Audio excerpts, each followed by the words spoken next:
보라, 하느님의 어린 양이시다. 세례자 요한이 예수님을 눈여겨보며 한 증언입니다. 하느님의 어린 양이라는 말을 자주 씁니다. 근데 이 말의 의미를 함께 생각해 볼까 합니다. 구약시대에는 죄를 지으면 어떻게 용서받았을까요? 레위기 17장에 죄 사하는 방법이 나옵니다. 나는 너희 자신을 위하여 속죄 예식을 거행할 때 그것을 제단 위에서 쓰라고 너희에게 주었다. 피가 그 생명으로 속죄하기 때문이다. 죄를 지었을 때 용서받는 방법은 속죄 예식을 거행해야 합니다. 속죄 예식에서 빠지지 않는 게 피입니다. 피가 흘러야 합니다. 속죄 예식을 좀 더 구체적으로 설명한 게 레위기 4장입니다. 죄를 지은 사람은 양이나 염소 같은 희생 제물을 제사장에게 가져와서 자신의 손을 그 머리에 얹고 그 제물을 직접 자기가 죽여야 했습니다. 그리고 그 피를 갖다 주면, 고기와 피를 갖다 주면 사제가 하느님께 제사를 드려서 죄 사함의 제사가 바쳐지는 겁니다. 이게 속죄 제사입니다. 속죄 예식이고 속죄 제사. 이걸 행하면 죄인은 뭘 느낄까요? 죄를 결코 가볍게 생각하지 않습니다. 여러분, 칼 들고 짐승 잡아본 적 있습니까? 피를 봐야 된단 말입니다. 죄는 그 정도의 급입니다. 죄는 정말 심각한 거거든요. 히브리서 9장도 율법에 따르면 거의 모든 것이 피로 깨끗해지고 피를 쏟지 않고서는 죄의 용서가 이루어지지 않습니다. 신약 시대에는 더 이상 짐승의 피가 아니라 하느님의 어린 양의 피를 통해 죄 사함을 받는 겁니다. 그래서 미사 때마다 죄를 사하여 주려고 너희와 많은 일을 위하여 흘릴 피다라는 말씀을 들으면서 미사가 제사라는 것, 속죄 제사라는 것을 새깁니다.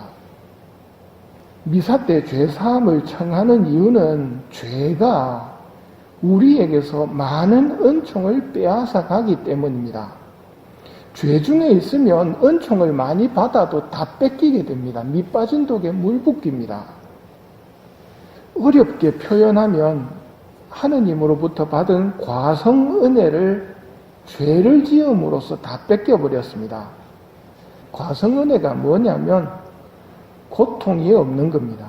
죽음이 없는 겁니다. 우리 안에 악한 욕심이 지배되지 않는 겁니다.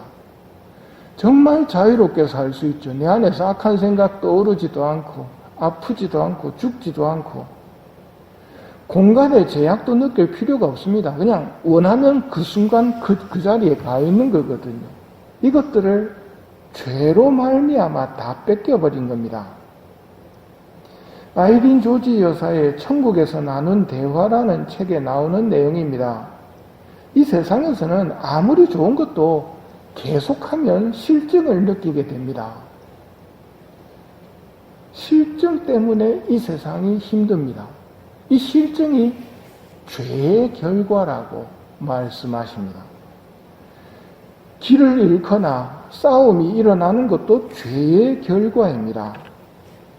하늘나라에서는 피조물들도 원죄의 결과에서부터 자유로워져서 꽃도 시들지 않고 영원히 아름답다고 합니다. 죄는 정말 망쳐놓았습니다.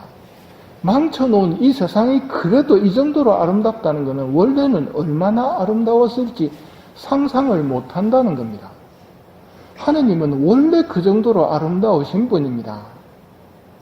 우리는 죄의 영향력을 모르기 때문에 죄를 쉽게 생각하고 죄 사함도 쉽게 생각합니다.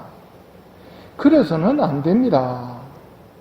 죄는 죽음입니다.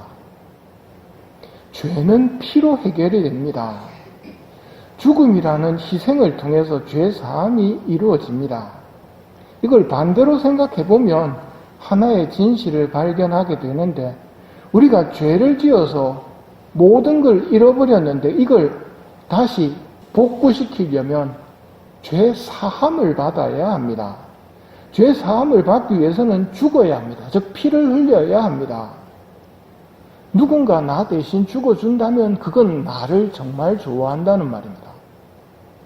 예수님께서 죄 사함을 위해서 당신을 봉헌하셨다는 것은 정말 나를 사랑하신다는 말입니다. 하느님의 어린 양 할 때 하느님께서 나를 살리기 위해서 당신의 어린 양을 잡아 죽이신 거거든요. 그걸 보면서 뭘 느껴야 되겠습니까?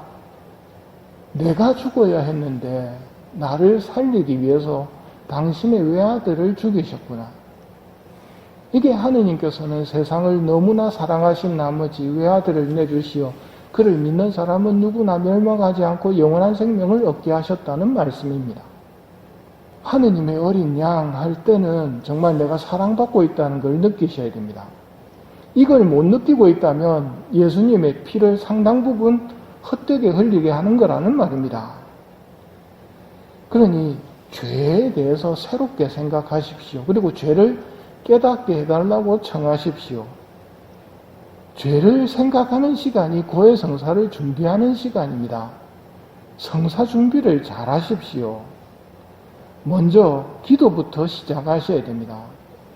고해 성사는 은총이기 때문에 마귀가 유혹을 합니다. 다음에 보자. 문제가 뭐겠습니까? 그동안 내가 한 기도나 어떤 은총을 쌓는 공로들이 다 밑빠진 독에 물 붓기처럼 빠져나가고 있다는 말입니다.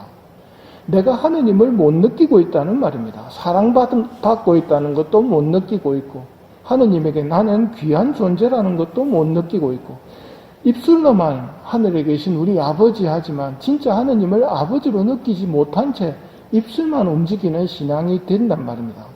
뭐 때문에요? 죄 때문에요. 수호천사께서 도와주시고 성령께서 도와주십니다. 도움을 청하면서 죄를 찾아내십시오. 죄는 내 안에 있는 쓰레기입니다. 그걸 간직하고 있으면서 내 안에서 그리스도의 향기가 날 거라고 생각하신다면 착각입니다. 죄는 버려야 됩니다. 그런데 고해성사 보러 와가지고는 자기가 생각하는 거 한두 개만 버립니다. 쓰레기차가 왔으면 다 버려야지요. 한두 개만 버려버립니다. 그것도 버릴 때 고해성사 볼 때 여러분이 하지 말아야 하는 것 중에 대표적인 게 죄를 설명하지 마십시오. 단순하게 죄만 고백하면 됩니다. 죄에 대한 설명은 고해성사 준비하면서 예수님한테 다 해야 됩니다.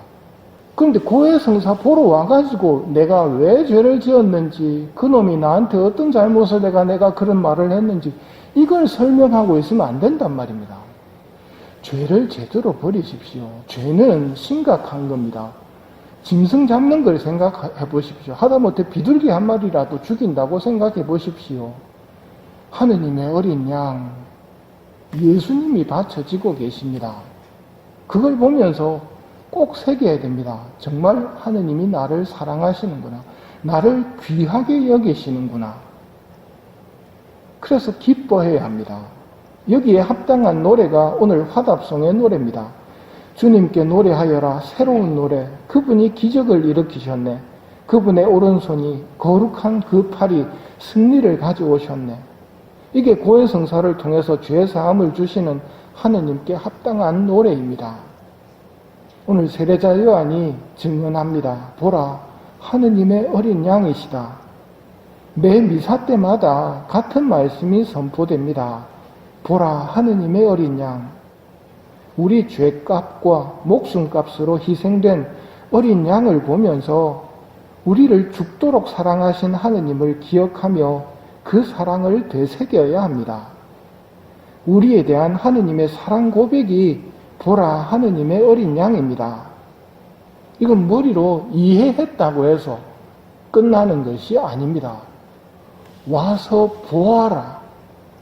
그리고 그날은 그분과 함께 묵었다. 이 세 가지가 필요합니다. 보아라, 하느님의 어린 양. 세례자 요한의 증언을 마음속에 새기면서 와서 보고 좀 머무는 시간을 가지시기를 바랍니다.